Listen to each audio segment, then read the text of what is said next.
cool. Hey, this is Kieran, Coach's Corner Chats, and on the podcast today, I've got David Robertson. I'm super excited to chat with him. David, let us know where you're at and what you're up to. Absolutely. Thanks, Kieran. Really excited to be here, and thanks for reaching out. So I am in Detroit, Michigan. So with Nationals, I'm the Girls Academy director there. So just working with kind of the high performance 14-year-olds all the way up to 18, 19. So before they go to college, just, trying to get them set for youth national team opportunities, college opportunities, and then a pro pathway for those that it makes sense for. So I see a lot of stuff that you share, and it seems like Nationals has a lot of techie type things. Can you kind of talk to what some of the things you guys utilize within the academy and what have you? yeah, so we've got we're lucky that we've got a really cool kind of base to help the kids develop with stuff. So we utilize VO cameras for a lot of our training and then all of our games home and away. So, when we were down in Texas, we took them with us. And basically it's a humanless camera that tracks, it gives you the TV kind of broadcast view, but it also gives you the whole 180-degree view of the field. So you can look at, okay, if we got countered off of our own corner, a lot of times when you watch the film, you can only see the 18, right? So the VO camera actually allows you to pan back at any point. So you can see, oh, my goalkeeper was not really paying attention. We left their forward isolated by ourselves, and you can address those and give clips of those. So VO is a real game changer in itself of being able to utilize that. So that's the kind of film aspect that and every kid has their own account. We take that film and we send it out to colleges every week, so that they're seeing, hey, this is where we are.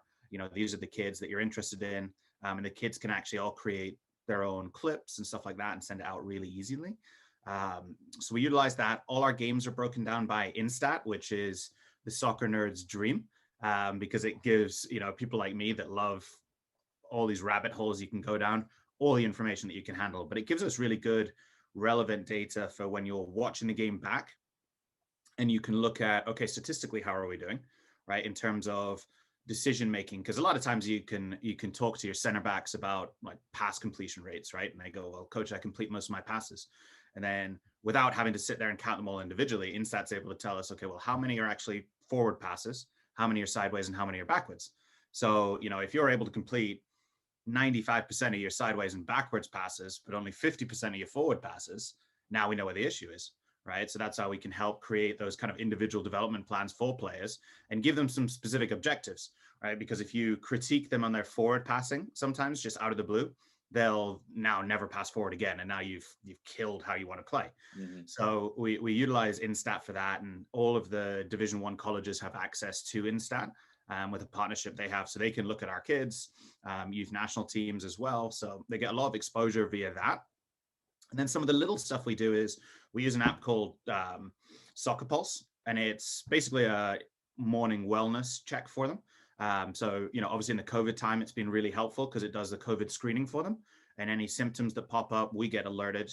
And then we can have a conversation with the kid and the family about, what is it? Stay home, isolate, go see the doctor, whatever might be the appropriate steps. But inside of that, every morning it's, how are you feeling? What's your soreness rating? All sorts of stuff, including how much did you sleep? What was the quality of the sleep? What mood are you in as well? Which gives us the opportunity to go and have a conversation with individual kids, right? So it gives you an in sometimes if you see a kid is, in a bad mood or stressed, you can go and have a conversation with them before training. And it also gives you a little bit of a handle on how to deal with that kid that day, right? If you see that they're super stressed, they haven't slept, so something's obviously going on, right? Whether it's internal or external pressure, but that riding this kid today is probably going to be the bad idea, right? So they might need an arm around them that day or an individual conversation, those types of things. And then it also post-training and event, they rate it, their RPE of 1 to 10, how hard they felt the session was. And it builds up their, acute and long-term kind of indicators and stuff like that. So we have that. And then all the kids wear Beyond Pulse belts, which is it's not GPS, but it's heart rate, max sprints, all this stuff. So it's a super inexpensive way. Everyone buys a belt and they have it forever. So it gives us data to be able to look at things. Okay, they're saying that this session was a 7 for them. Their heart rate data looks like this, right? And then you match it up to what their effort and intensity looks like on the film. And you can get a really good idea of which kids think they're performing, but they're not, in terms of they think their 75% is really 100. And Huh. how do we unlock that extra, 25%? So it's been really cool. Obviously, it's a lot of pieces, right? So some days you just take one or two pieces. Some days you're able to take it all and look at it together. But we've been able to utilize all of that, and then especially for games, right? It allows us to see, okay, where's our real fitness point? Because we can say, okay, it looks like soccer wise in minute maybe 35 that things are starting to drop off a little bit. So, okay, what does the data look like? Are we not doing sprints anymore at that point? Is it jogs? What is it? So we can look at, okay, we're at 35 minutes of soccer fitness. Can we now we need to do something to continue to get that higher and higher. So obviously that's your preseason regimen, right? Is, for us, we're judging fitness not on your mile time or, your 40 yard dash or anything like that. It's on how long can you perform at an elite level of soccer decisions before there's a drop off. So that's kind of in a nutshell. I think for the most part, most of the things we use, but obviously it's quite a bit, and they all tie together and all have a purpose. So as with anything, if you have stuff and you can't quantify it, or you don't have a way to do that, then it's irrelevant. So it's important that you're not just getting tech to put it on social media and say we have this and check a box. It's what are you actually doing with it? Yeah, I think the cool thing that it sounds like is that there's conversations between you and the players constantly about what the data is saying. And then I'm finding more and more with these players, the more visuals that you can give them. So what you were talking about with the video, being able to say, look, it's great that you're completing a ton of passes, but they're not dangerous passes. They're not getting us, they're not splitting lines, they're not connecting to the midfield. And I think that's so cool. And then the other thing you mentioned, which I've never thought about, was the fact that a kid thinks that they're playing at a high level, yet maybe their heart rate and some of these other things that you can look at are saying like, no, there's maybe another level that you could go to. Yeah, absolutely. And it's the beauty of coaching, right? It's how we unlock that potential that they don't really know exists. So, both physically, mentally, and technically, tactically. So, those are really cool tools that we can do. And it's one of those, you don't need to necessarily have a huge budget. Like we do some fundraising to make it work, but it's all in all, it's not as expensive as people think, which is great. So it's one of those, if families are willing to spend a little bit each, and then they have this stuff, so it's kind of a one-time investment, minus some stuff, but it's a thing that can benefit them for years and years. Because like the Beyond Pulse belts, it's all done via Bluetooth, so they actually can start their own stuff. So when they're at home doing their home workouts, so especially when we were shut down with COVID, we had them all, doing individual work, but they wore their belts. So we could now see as well, okay, on your own, this is you getting, are you getting your heart rate elevated to a point where it's, helping you maintain or increase your fitness, or are you just cruising? Right. So, and different days call for different things, but it allows us to see as well, okay, are our sessions really as effective as we think? Right. So, early on when we're trying to use 2v2, 3v3, 4v4 to build that base fitness, if their heart rates aren't getting outside of certain zones, then maybe we need to tighten it up or make it bigger, in order to really try and stretch that data into increasing their fitness, which is what we're looking for, as opposed to just pure running. Can you get that data as the activity is going on? Can you look at it and So see? no, that's the only thing that's tough, is it's all you look at it once it's uploaded. Okay. I think obviously then you're getting into the realm of the like $1,000 Yeah. GPS pieces that the pros are wearing and stuff like that. And I would love to. That would be really cool. But we'd probably need an analytics guy on the sideline with his iPad telling us what to do. So Does all of the data breakdown and looking, does that fall into your lap, or does the Nationals have someone kind of like you were saying that kind of helps break some of that stuff down? yeah, so it goes into the individual coaches. So myself and one other guy coach the girls academy team. So we're kind of pretty proficient in it. But I think a lot of these companies do a really good job of training people and helping people with it. It's obviously a lot of information, and data is always tough because you can get out of it what you want to read, a lot of times. So it's about, okay, how do you actually take it and remove your own innate bias and look at just purely, this is what the data says. So you did a 4v4. This is what the data says. It's not, well, this player was subbing in or out, or I like this player a little bit more, so I'm going to give them some wiggle room. It's this is purely what the data says. So you can draw conclusions off that, but a lot of times we've got to remove our own ideas and thoughts and biases. And it's that's the toughest challenge of it all, is not necessarily all the different things it can do, but how you take the data and actually use it for purely what it is, not what you're trying to manipulate it to look like.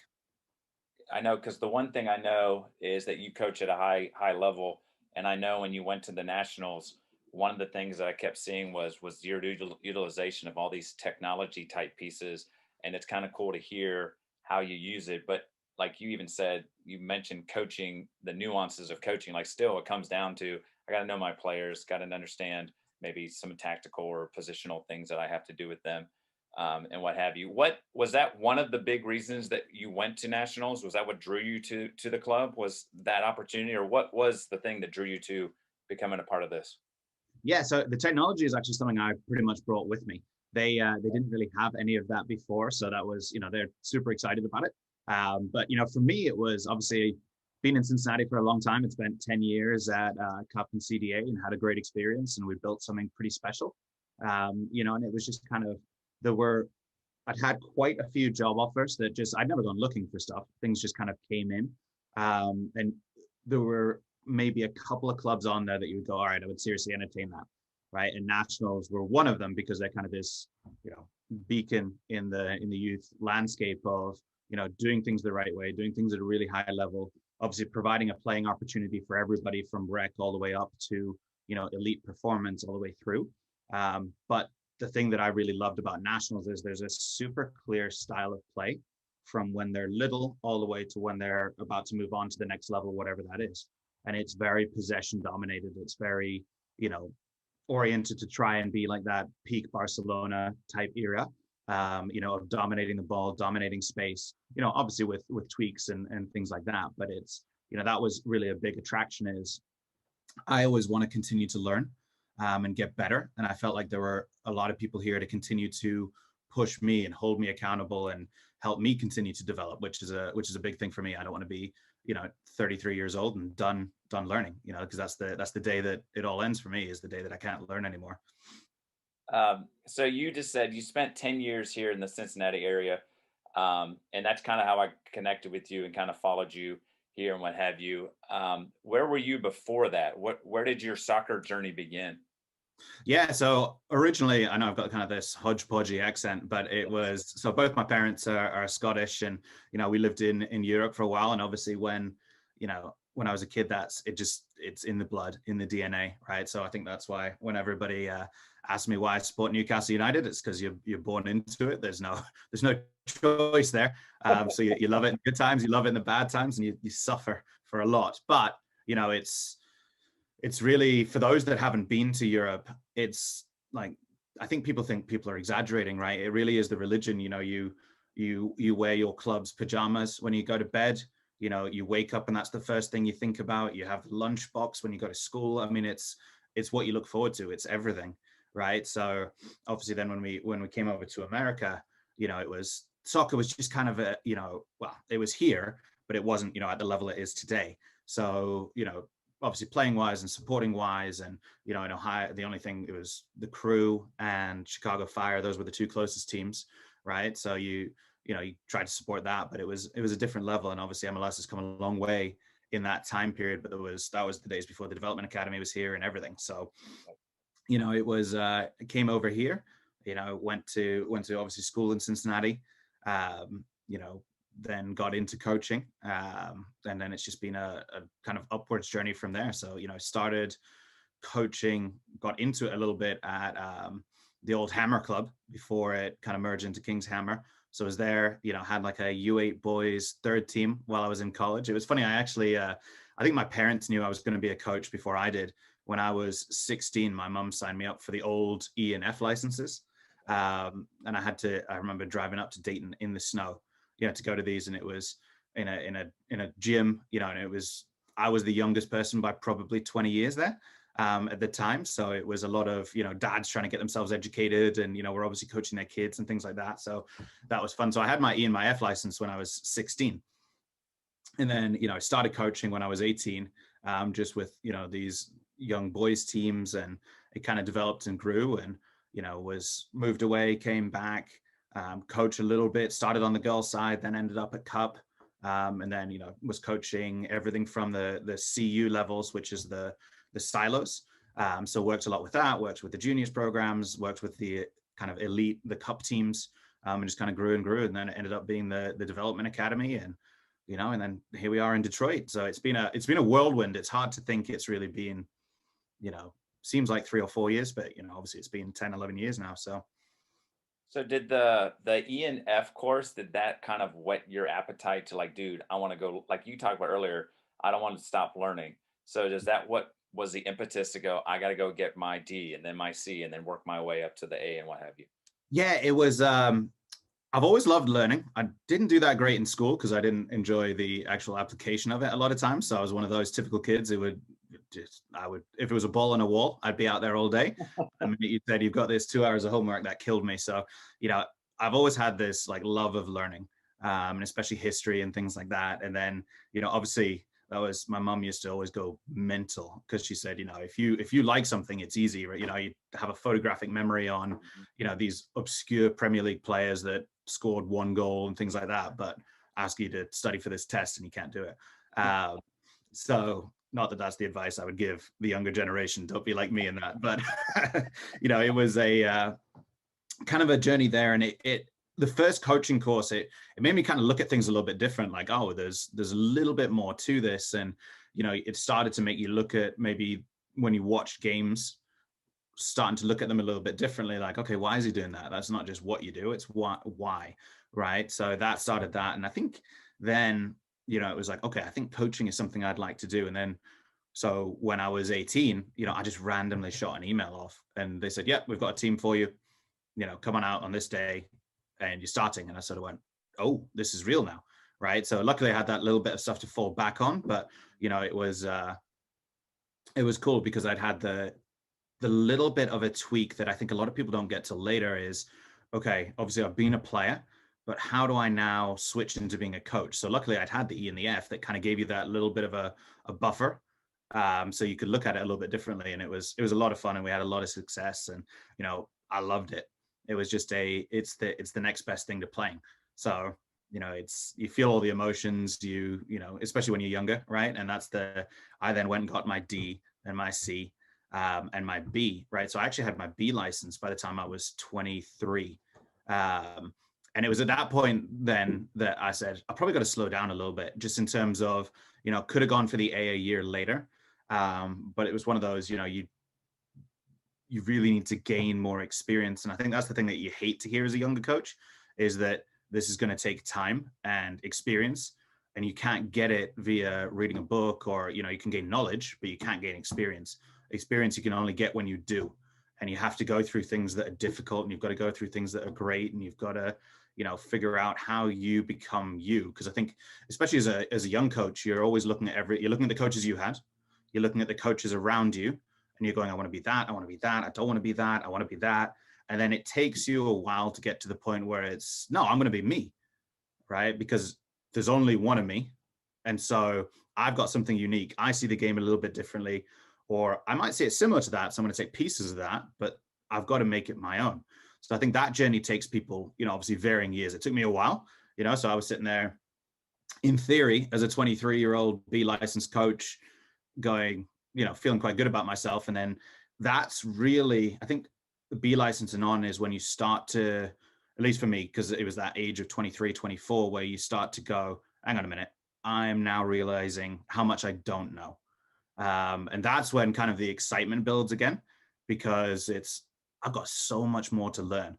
Right. And that's, you go and you start researching different stuff. And it's, a lot of it is now, okay, yeah, the soccer part, got a lot of that down, but obviously you can always learn on that. But okay, it's how do you manage relationships? How do you do things with, difficult players that are super talented? How do you do things with players that are just kind of laissez-faire in their mentality and things like that? And how do you get people to buy into a team and culture and, all those sorts of things? So there's so many avenues you can go down. So you have to be careful not to go down like 5 at once, and then you end up who knows where, and it's hard to really bring it back all together. But that's been the cool part, is that kind of continued evolution and journey. And okay, how do different people learn? What's the best ways to get information across to them? When you have 5 different learning styles in your team, how do you possibly get a training session that meets it all? right? So these are the kind of challenges that you run into as a coach, and it's all about how you uniquely solve it. And I think the biggest piece that I've really learned is you see a lot of good coaches that struggle, right? They know the game, but at the end of the day, you've got to relate to the audience that you have, right? So if that's 9-year-old girls or 15-year-old boys or 26-year-old professionals, you have to be able to relate to them and what is important to them, and not be resentful towards them for it. So, I know everybody kind of makes fun of the TikTok era, right? But these kids love it, and that's their social media and the Instagram and stuff like that. So, okay, instead of like condemning them for it and making them feel bad, how do you embrace it, and how do you adjust to their learning style, knowing that they've got about 15-second attention spans, right? Because that's the length of these videos, and that's what they're so used to. Is they get to second 12 and they're like, okay, I got this, on to the next one. So how do you adapt to that, and how do you embrace it, and how do you have fun with them with that? And all of a sudden then you see their eyes light up and they're excited, and coach is kind of hip. And it's those fun things as well, of adapting to the audience that's in front of you. And if you can't do that, it's really hard for them to accept the soccer, right? Because you're just kind of like it's kind of like a philosopher, right? Somebody they know a lot, but I don't really care. And that's the biggest piece, is get them to care. That's so awesome. The one thing I feel like for you was that the cup experience was almost a perfect timing for you, because you had knowledge wise, like you said, I'd gotten to a high level in people's eyes of like the diploma side, but I needed that experience. And it seemed like the cup thing was a great opportunity for you to kind of start figuring your things out, the relationship side, all those little things you brought up, and then was able to then lead you to this jump to nationals now. Yeah, absolutely. It was cool because, like I said, there was so many opportunities. It's not like I went and I've only coached high level teams. I got the opportunity, and I loved it. Honestly, I coached U8 third teams. I've coached recreational level, and I think that's the thing for so many coaches now, is everybody wants. Obviously, everyone wants to coach the top teams, right? Because that's the glory and this and that. But it's I remember distinctly, it was 7, 8, 9 years of grinding, right? Getting paid barely any money. I used to cut the grass at Posey Hartman, right, with the mower, which was actually kind of fun. But I would do that. I would line the fields, every week. You would do all of that, and then I would spend every night watching. If I had one training session, I would stay for all 3 slots, right? If on the weekend, I spent 12 hours a day at the fields, just sitting on benches, learning from people, watching, kind of thinking about, okay, what changes would I make? What changes has this coach made? Does it line up? And just kind of seeing different stuff. So I think that's the biggest thing, is, the willingness, and hard work has always been ingrained into me since I was a kid. So, when you're younger, you kind of hate it a little bit when your parents are on about that, but now super appreciative of it, because it leads to so many opportunities and so many open doors. That was, so often the answer from my parents was work harder, work harder, work harder, work harder. And then, so I've kind of embraced that always. And especially with the coaching journey, it was all about, being out there, listening to people, watching training sessions. And then obviously you gain the trust of some people, and they go, hey, I'd like you to run part of this training session. And you do it, and then you learn, and you do it again, and you kind of grow from there. So, I took those experiences, and then I also contacted like the local colleges, and I went out to like Notre Dame to learn from Randy Waldrum. And, it was I just put myself out there all the time, as, look, I don't need anything except access to the sideline to sit and watch and take notes. And if you say I can't take notes, that's fine. But, I would like to be there and watch, and, pick, if I can buy you a coffee afterwards and pick your brain for 20 minutes, I'd love it. Right. And so many people are actually really willing to do that. I think so many people are afraid that coaches are guarded. And if they are, that's fine. Move on to the next one. It's like life, right? You're going to get rejections. So, if somebody doesn't want to help you as a coach, that's all right. There's plenty of people that will. So you go out, and you will always learn something from every training session. It might not be a good thing. It might be, I don't really like how they interacted with that kid. And I can now see, because I'm in a capacity that's not directly involved in the session, I can see when this coach is talking, the reaction of not the players right in front of them, but the player that's here, right? I can see their face. I can see their body language. Why are they reacting that way? Or when there's a coaching point, and, it's always that moment when the kid turns around and one of their teammates are there, and they do the face, and you go, hang on a minute, why? right? So I think those are all the cool things that you get from observing. And the thing that I found, obviously being in a director position, not necessarily here at nationals, but just kind of globally, and you see it on social media, is everyone wants paid to do everything, right? And everyone expects that they're going to be at the top end straight away. And that's not how the world works, right? You get what you work for, not what you think you deserve. So work and grind. And if you have the talent, the desire, and the ability, those opportunities will open up. It's all about you putting in the work, though, and having the mentality of being that kind of servant leader is, hey, you want me to pick up cones? That's great. I get the opportunity to learn from you, and my cost is picking up some cones. Done. Right? Gas money and picking up cones. I can do that. Okay. And it means ramen noodles for a few years, but you want to eat steak dinners in a few years, you got to learn how to be able to do it. So, I think that was the biggest thing, was just learning and learning. And there were a lot of, at the time, there were so many good coaches in Cincinnati as well, that it was awesome to be able to go all over and just kind of see and observe everyone from the college level. I spent 2 weeks shadowing the first team at FC Cincinnati when Alan Koch was there. And got to see everything: scouting meetings, coaches meetings, training sessions, player meetings, pre-game talks, post-game, like everything. And it was one of those, and it all came because I asked, right? You would have thought, if somebody had said, hey, I would love to shadow at FC Cincinnati with the first team, it would, no, obviously we had some connections and stuff like that, but it was like, you can imagine that 99% of the time the answer would be no, but you don't know unless you ask. Yeah. So you want to go check something out, ask. If they say no, all right, on to the next opportunity. Don't take it personally. It's not like they're saying we don't like you as a person. It might just not be the right time for them, or you know what, maybe that's a coach that you really don't actually want to learn from, right? Because they're not open to it. So better to find that out when you ask than showing up and getting yelled at or kicked out. So I think that's all, is that don't be afraid to ask, but also understand that, especially when you're learning, your job is not to try and interject yourself. Your job is to be there, to listen, to learn, and then to think of questions and seek those answers, right? Never, ever give an answer that you're not certain about, right? It's, that's the young person's trap, right? Is somebody asks you a question and you want to impress them, so you make it up, or you create this weird answer. It's, hey, I'm not sure, I'm going to figure it out and I'll get back to you.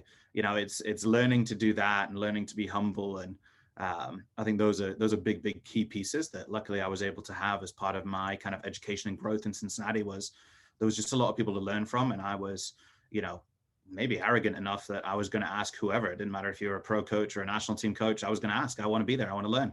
And the overwhelming majority of them said, absolutely, let's go. So that was really exciting for me. And that's what I would encourage, every young coach to do. Is, the best thing we can do sometimes is, it sounds harsh, but shut up and listen, and just get out there and just do it. Right on. I'll speak to this too, because I have, David posts little clips of his, I think they're an '04 group, quite a bit, that are out, and they'll play and he'll show a clip of kind of showing that style of play that he said that the Nationals likes to play, with that possession style. And he'll share little 30-second clips. And I even reached out and said, man, they look really good. I would love to see kind of a full, and next thing I know, I get in my inbox, Facebook Messenger, here's a full game clip, that I could watch. And then I watched it, last fall, and I said, man, it'd be cool to see how these girls grew. And next thing I know, I got another one in.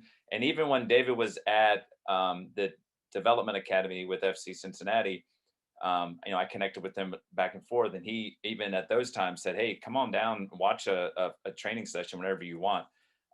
Sad I couldn't make it happen, and now I'm feeling guilty, because now I've should have done. I need to go learn. Now I know what I'm going to be doing. I'll be firing out emails after this. But so I think the cool thing is, like you said, it's one thing to share and say what we're going to do, or here's how you should do it, but you actually fit the bill, like you consistently do, in terms of sharing with me and those opportunities. So I know when you say these things that you actually have been doing them.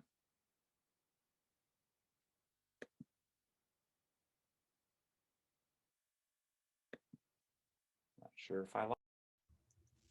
We're back. Are we back? Man, that's there you go. Technical difficulties, right? Yeah, that's right. We're back. But yeah, so like I was saying, the stuff that you have been just saying, I know from firsthand experience that you actually follow through, and that you are that person that if people ask, you're like, dude, yeah, here's the video of what we did, or here, give me some. And then you even, which I love too, I'm just a high school coach here down in Cincinnati, and you're just like, hey, give me some feedback. Like, what did you see? What did you like? And so I kind of gave my little 2 cents and whatever. And maybe that's something that you like, I've noticed that about my number six, or, um, and what have you. Couple of things that I also wanted to ask you about. So I don't know if anybody sees, but there is a large golden retriever that's wandering around that you pet. He's almost as famous as your coaching. So who is this dog of yours? And I know one of his big things is like he likes to carry things, or It's a weird obsession that he has. Yeah, he loves sticks, right? And whenever he gets excited, he's got to have something in his mouth. So Rory is, let's see if he'll wake up here. Rory, can you come up? Hey, come here. So this, if we can get him, is Rory. Right? He is a 2-year-old golden retriever that I had, obviously got him when I was in Cincinnati, and has been, my kid since. So he's keeps me sane. He's the therapy dog that he doesn't know he is. But yeah, he's a big personality. It's funny, wherever I've lived, there's more people that know his name than know my name. When I'm walking around, they're like, Rory, right? But yeah, he's got this, especially since we moved to Michigan. So he was born, I think, the last time Cincinnati really had snow, 2-3 years ago. And so he loved it as a puppy, because that's what he'd go outside in all the time. And then when we got up here and it was a whole different level of snow, he just loves it, right? We'll go, he'll dig himself under, he'll, run all over the place and find stuff. But yeah, there's where I live, there's quite a few trees. So obviously you get sticks everywhere. So, sticks will fall down every morning, every afternoon, he'll go look for one. But I've got one in the garage right now that is, I swear, 3 or 4 feet wide, because he spent about a good 3 weeks figuring out how to walk around with it. And finally got a hold of it, and then was so proud he would not let it go. Like it was a challenge. We had to sit in the garage for like 5 minutes before he would let it go, so we could go inside, because he loves it, right? So he'll walk around with them. He's very prideful of it. But yeah, even the other day, right, we had 2 feet of snow, and he went and he remembered where he'd left a stick, obviously like 6 weeks ago, and he went and dug it out and was very proud of himself parading it around. But yeah, no, he's a brilliant character. It's the obviously I'm a dog person, and he's been through a lot of ups and downs, especially in the last couple of years of, there's always uncertainty in the youth soccer landscape, and then obviously the stress of moving during a pandemic. That was a good fun time. But he's been by my side every step of the way, and keeps me sane, and it's always great to have him around. So I always encourage coaches, especially because it can be a lonely, tough profession. yeah. So having something that's super excited to see you whenever you walk in the door is very beneficial. I think it's cool when David says sticks, like he's talking. Some of these are actual like full size limbs off of trees. They're huge, and he literally has them, like you said, they're off the ground. They're not dragging. He's just, it's awesome. So, kind of talking about like soccer journeys and what have you. Is there future aspirations to go beyond like the youth level? Do you want to possibly go to like an MLS type team, or maybe the NWSL, or get connected into the national kind of program? Where are you just kind of like, I'll see how things go? Because you talked about even the move to nationals, you had other options where people came to you, and you even said, I wasn't actually looking for anything, but it just came. So what's kind of your outlook for the next maybe 5-10 years? Yeah, I think, you always try and look at what things are going to potentially be, so that you can work towards being proficient enough to allow you the opportunity, right? So, for me, it was, okay, what do I ultimately want to do? And, you think of in the US, okay, there's youth, there's college, there's pro, there's youth national team, there's full national team. And, so I thought about college for a while. And then for me, it was, I don't know if I could maintain my sanity only coaching 3 months a year. So for me, it was, I love being at training and I love all that. So, it was okay, got to do something for more extended. So you go, okay, growing in the youth pathway was brilliant and getting a lot of experience. I've been lucky enough to work with, over 100 kids that have gone on to play in college, and, 15, 16 that have played in the youth national team. So been lucky to really work with everyone from the recreational level all the way up to, the elite in the youth world. So, I know the club here has plans to kind of develop a full pathway And we're excited about that and being a part of that. And for me, I think, yeah, would love to do something in the professional arena when that makes sense. Um, ultimately, whether it'll be something that happens, I don't know. But for me, I want to be able to be prepared. So that's what, I try to do all sorts of stuff where, for scouting and all these types of things to kind of continue to develop myself so that, if the dream opportunity comes across, right? If I can go coach Newcastle United in the Premier League, I'm qualified and ready to do it. Right Right. on. So it's well, hopefully we're still in the Premier League, but we'll see what things look like. But I think that's the big thing is, it's like we tell players all the time, it's not necessarily the end product. Or if you put all your eggs in getting to that end product, you're going to end up disappointed. It's the journey to get there, right? And it's the minute you can let go of that, because you can't necessarily control what you get to, right? But you can control the process there. There was a guy that I worked for quite a while called Dave Simeon, who's, been everywhere and done everything, worked with the full men's national team, has worked with Clint Dempsey as a youth player. So, he's seen it all. And he used to tell me all the time that, things like just because you put on a spacesuit doesn't mean you can go to space, right? Just because you get a Stanford education doesn't mean that you can get into the NASA program. But you can't get there without those steps beforehand. Mm-hmm. So it's the same thing of you've got to do all the steps to prepare you so that if the opportunity comes, you're ready to take it and not just get in and realize, oh my God, what have I done? Right. This is too much right now. It's you get in and you go, all right, I'm here to make a difference. Right. So obviously that like all the stuff that I got to do and learn in Cincinnati, right, prepared me to come into this job, which is, especially on the girls' side, one of the probably I would say top 5 jobs in the country. So to come in here and not go, oh my God, this is overwhelming. It was, hey, I'm here and I'm here to continue to take what is a brilliant foundation and how can we continue to elevate it and make it better and have the ability and the tools to do that, as opposed to what do I do? So I think that's the really cool thing is, you are a summary of your life experiences, the things you've done and the people you've surrounded yourself with. So, that's going to be the key. And it's a podcast called the High Performance Podcast. Have you listened to it at all with Jake Humphreys and Damian Hughes? I have not, but I will add it to my I'm list. going to send this to you because it is honestly, it's like, this sounds ridiculous, but it's life-changing stuff. They bring on some, everyone from all these different sports to people that are, high performing people in different things like mountain climbers and stuff. And it's all about their mentality and their journey and what they believe in the work and all these different things. And they constantly are giving little tidbits about how you really get places and what the journey is really about. And it's very relatable people as well. It's not like, you're looking at somebody going, well, I'm not going to get to that. It's stuff that you can take and apply to, if you're coaching a U10 recreational team, you can apply certain things to that.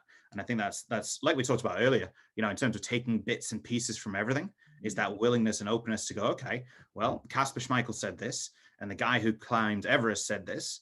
I can take these little pieces and I can put it in to create my uniquely me methodology of, how I coach, how I treat people, what I do, what I'm willing to do, what I'm not willing to accept, all those different things. So, that's a podcast that I would really encourage people to listen to.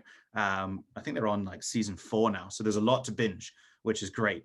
But yeah, no, that's been something that's been absolutely brilliant in that kind of developmental journey and just continuing to listen to other people and what can you apply and how can you make the journey great. And they talk about that all the time. They've even had Matthew McConaughey on there talking about his new book, The Green Lights. And, Yeah. it's just, it's all about that continued thirst to learn, right? So you've got to, if you don't have it, you've got to figure out a way to get it because otherwise you're going to stay still. And I think that's another thing is being okay with knowing that you don't know everything, right? It's not letting that kind of ego barrier go that, like I mentioned before, it's okay to say, I don't know when somebody says, what's this? Or why are we doing that? I don't know, but I'm going to find out and I'll get back to you. Right. And then you go learn about it and you become better and more proficient. And, it's the same thing as your players. They're going to ask you why. And you need to be able to give them the honest answer because kids are way smarter than we give them credit for. Yeah. There's a lot of people that think they just accept, and that's what I love as well about the job I'm in. They'll challenge things and they'll go, well, what about this? And sometimes you'll go, yeah, actually that's a good idea. And being able and humble enough as a coach to go, that's really good, right? We're gonna change things and tweak it that way. Or no, I like what you're thinking, but here's why, right? And then showing them and things like that. So I think that's a big piece. I know I've just gone on an extreme tangent that probably has nothing to do with what we're talking about, but Oh no, it's awesome. It's awesome. It's good to kind of gives me a snapshot of your thinking and your ability to kind of, like you said, pick and choose and connect that to, like you said earlier, I am my own person, so I've got to figure out who what I am going to be as a coach. And that vulnerability, I think, that is I even find it in the classroom when we're doing a problem, and I look at them and go, look, I know what the answer is. Here's the answer. It's in the textbook. I'm not 100% sure how they got it, and then it's really good for them to see that, look, I'm a human just trying to figure things out just as you are, along the way. The other thing that I was going to ask too, and I'm curious about, because I've been a part of like ODP, and you play teams from Indiana, and you play teams from Kentucky, and is there a difference? Have you noticed a difference between like an Ohio kind of style of play and the players and Michigan, or is it just one of those like, look, we're in the U.S., it's players are players? yeah, I think different regions of the country develop different styles of players for sure. Because you got to look at, okay, one, the training environment, right? So in Cincinnati, there's really not very much indoor opportunity, right? There is some smaller fields, but there's not these 11v11, huge domes or stuff like that. Up here, they're everywhere, right? So you've got the ability to train 4 days a week, 5 days a week in perfect conditions. So I think that plays an aspect, but then you've also got to look at what is the culture of a city, right? So you look at, okay, San Diego, right? It's right just north of the Mexican border. So you get a lot of people that have that kind of Latino flair and style and, things like that. So you tend to, I would say, Midwest tends to develop grittier, tougher players. The Mhm. technical level has gone way up in the last, 7, 8 years, I think, of the players that are developed, because that's been focused, and you could say, and I'll probably get some grief for this, but the California kids are probably a little bit softer, right? Because they're used to sunshine and technical and all this and that. So, it's about, that's the cool thing about the US is it's everyone that thinks of it as a country, I think, has it wrong. It's a continent, right? Each state is the size of a country anywhere else. So it's really this collection of, so many different countries that all have their unique style. It's just like how the people are different in Ohio than Michigan, than Indiana, than Florida, Georgia. You get that with the soccer too. There's little nuances, and then you go, okay, well, what's the coaching pathway been for people? It's, okay, is it a city like Chicago or Miami where maybe ex pros have stuck around, and so now the youth are getting experiences from guys that have or girls that have played at the absolute highest level, whereas other places it might just be, someone's kid going, I want to play soccer, and the mom or dad going, okay, I've got to learn about this now, so that I can be their coach and we can have a team, and then it grows, right? So I think there's so many things that go into that, but absolutely, I think even within different markets, like I would say the player that's produced. So Detroit has 7.5 million people in kind of the metro area. So the player that's produced here depends on the club they go to, right? So a Nationals player looks like this. Hawks player looks like this, Fada, Jags, all these different pieces. And then, you go across the state, and in Grand Rapids, you've got Midwest United, who are another phenomenal club, in terms of the national level, but they produce a different type of player. So it's, I don't envy and luckily I've been able to be on some things where I've got a real insight into the youth national team scouting, but developing those positional profiles is really tough, because you can get about 8 different types of player for every single position. And there'll be some really good players that are like professional standard players that will never get into a youth national team because they don't fit the profile. So, and that's the tough part about it is, especially looking a kid in the face and go, yeah, I think you can be a professional player, but you're never going to get into that because you're not what they're looking for. That's a great point of just where you are in the US. But like you said, even just going from one club and then driving, just 20 minutes or 20 miles, the different style of some are more direct, some are more, like you said, more kind of gritty, and we're just going to be physical. Other ones are very technical, technical, technical. I think you see it too in terms of the makeup, like physically, of the players. I think some Yeah. clubs are very tall and lanky, some are very strong, some are short, and just you look at them, go, what are they going to do? And they hop out there and they just freaking ping the ball around you the whole time, uh, and what have you. My other question that I was going to go with, it seems that you have now been drawn to like the girls' side of soccer, Mhm. for quite a bit. Is was that just like it just happened, or did you just say, you know what, I really like coaching girls because I know they're different. Coaching girls and boys is a different, even you talking about even individually with kids within your team, dealing with mood and stuff that's going on and what have you. Uh, what is it that you love and enjoy about coaching the female side of the game? Yeah, it's a unique question because that's what I never ever thought I would coach girls. Just typical. Obviously, I wasn't a girl, and I played and coach then on the boys' side early on. But it was a random thing where somebody just said, "Hey, we would like you to take this team as well," and just absolutely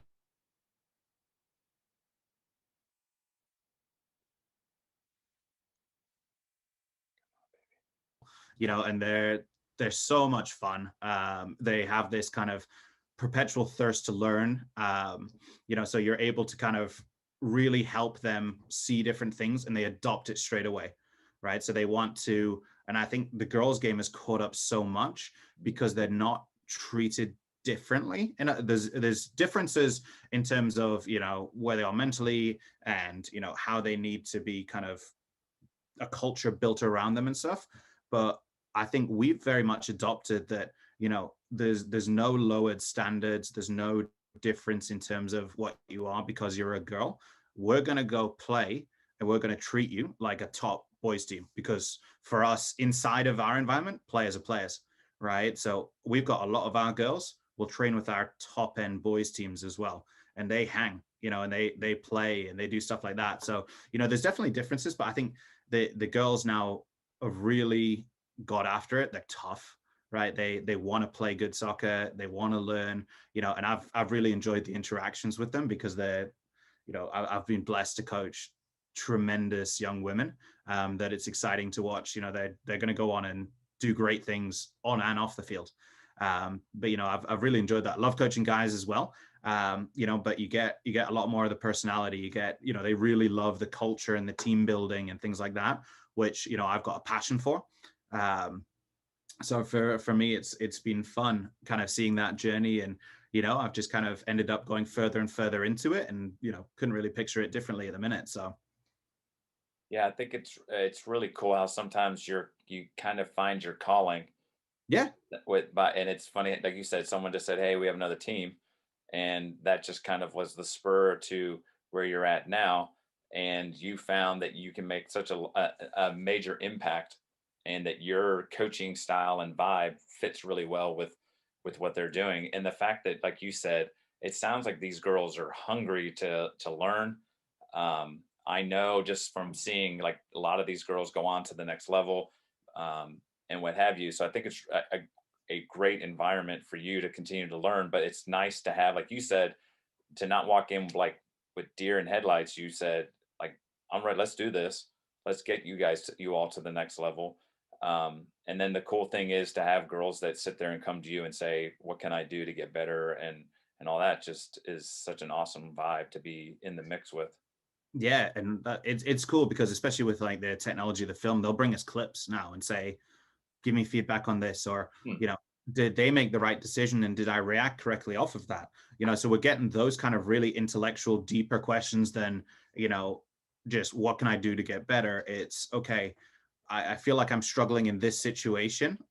How do I solve it? And then so then we can give them some specifics inside of training that, okay, we might be working on this topic today, right? And obviously you're going to be involved in that, but your specific focus within this is that I really want you to work on, your body shape opening because you struggle to hit a ball from left to right, as opposed to you're great the other way, right? So really want you to work on, your depth of supporting angle and then playing that ball out in 2 touches instead of 3.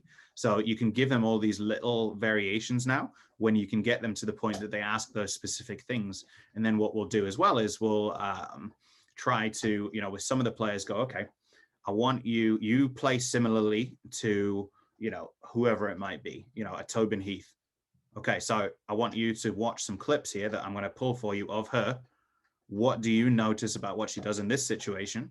And then I want you to come into training and try and apply some of those. So then obviously they gain the confidence in training and then they can apply it to games. So it's a little bit of, see it, be it, do it.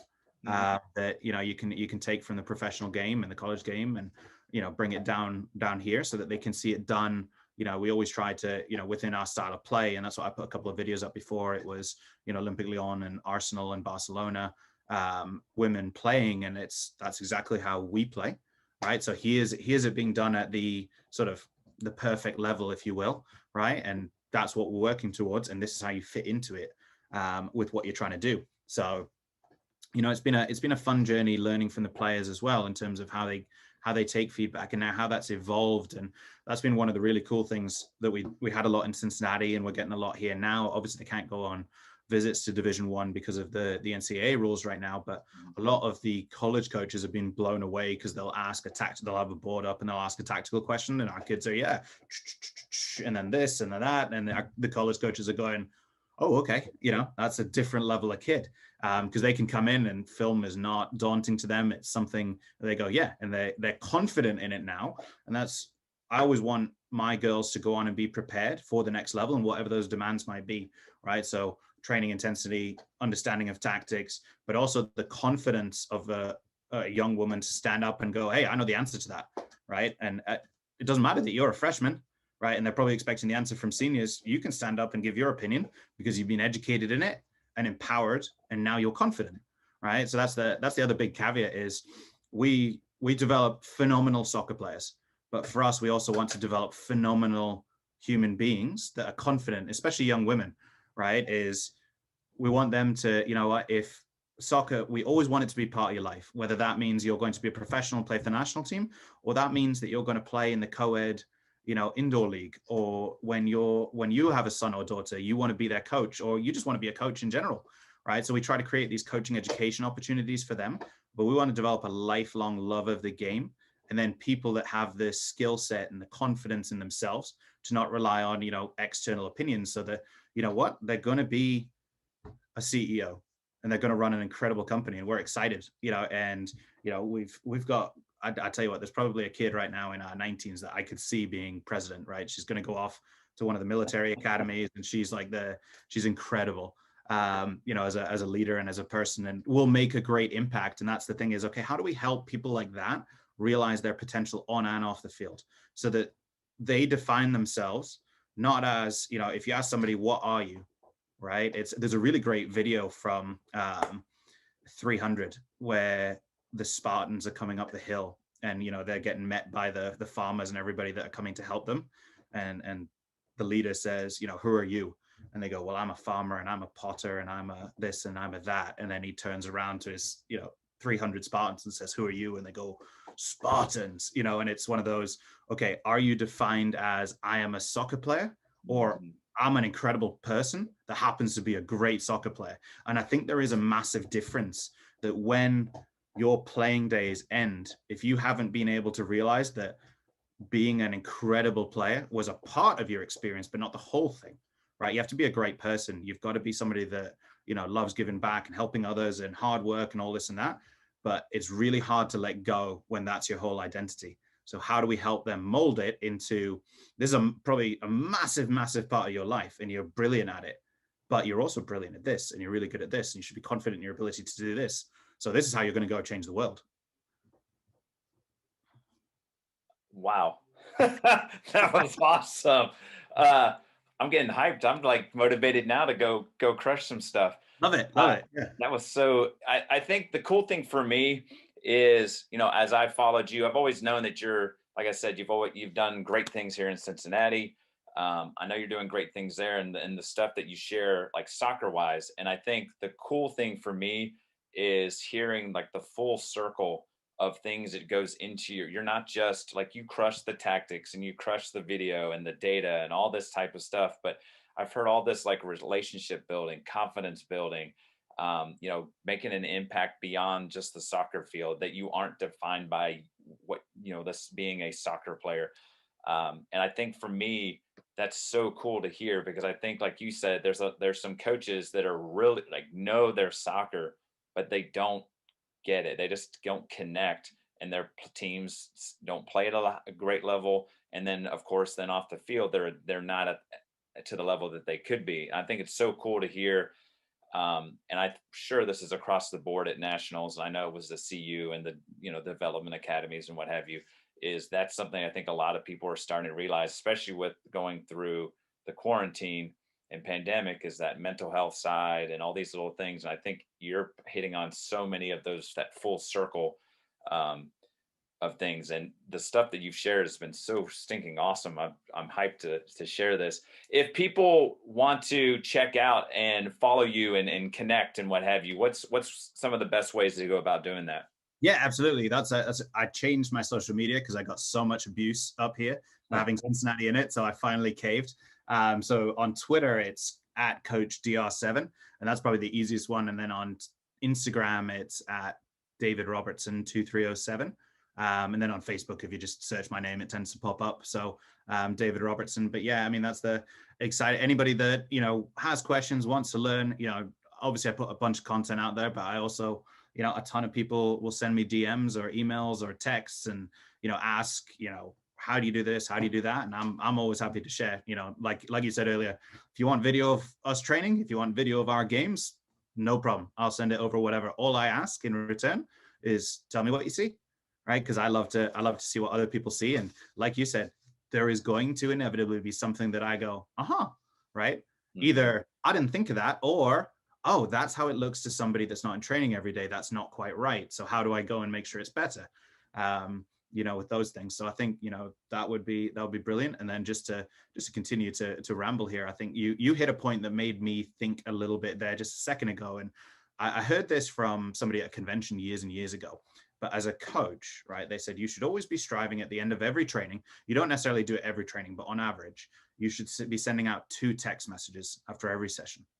One to a player that did really well, to tell them, you had a great session today. I'm really proud of you because you did X, Y, and Z. And one text message to somebody that struggled, right? Not, it might be the soccer, it might be their body language, but to say, hey, I know you had a bad day, right? Tomorrow's going to be a great day. I'm here for you, anything you need, right? Because our players, a lot of them give a really tough exterior, but you find out that especially right now in the pandemic, there's so much that we don't know that goes on at home. And I think just the simple act of them knowing that we're not just their coach, yes, that's our label, but we care about them as people, right? So, if you notice something on Facebook that somebody's brother or sister is singing in the concert, how'd the concert go? Right? Little things, but make that little connection. And it takes you 30 seconds to send a text, but it might mean the world to that kid, with what they have going on at home. So it's something super simple. It's something that I've tried to embrace. I'm not perfect at it. I'm not. I'm a human being, like you said before. We're all humans, but you know, strive to make a difference in somebody's life every day. Strive to make yourself 1% better. And I tell you what, the world's going to be a special place in 3 or 4 years. That will be a great spot to end. This was Love Coach's Corner Chats with David Robertson. I'm out. Peace.